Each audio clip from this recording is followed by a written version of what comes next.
سريعة أمامية الآن. حمدان الحمدان يلعب له كرة عالية خلف المدافعين، متابعة نايف الخليفة، ولكن كرة تحضير موجود. الحضرمي في مكان، محاولة فتحوية داخل منطقة الجزاء، خطيرة خطيرة خطيرة خطيرة خطيرة، جول! ما فيها ركلات حظ، ما فيها ركلات حظ، كرة فتحوية، نهاية فتحوية مع الأربع دقائق الأخيرة، ما فيها ركلات ترجيح ولا فيها شوف ردة الله.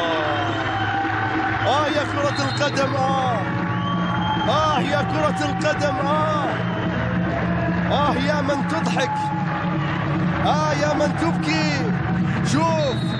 شوف المرور والتمرير، واحمد الحضرمي على يسار حارس المرمى، ترقب، انتظار، هل يفعلها التعاونيون مع الدقائق الأخيرة كما فعلها الفتحاويون؟ شوف الكرة وشوف الهدف اللي جاء، شوف التدخل في إبعاد الكرة. يبدو لي نيران صديقة، يبدو لي نيران صديقة، ردات الفعل، وأحمد بردة فعل، بفوز تعاوني، بوصول، يقول للشباب تعال عندي، تعال لعندي، راح أقابلك.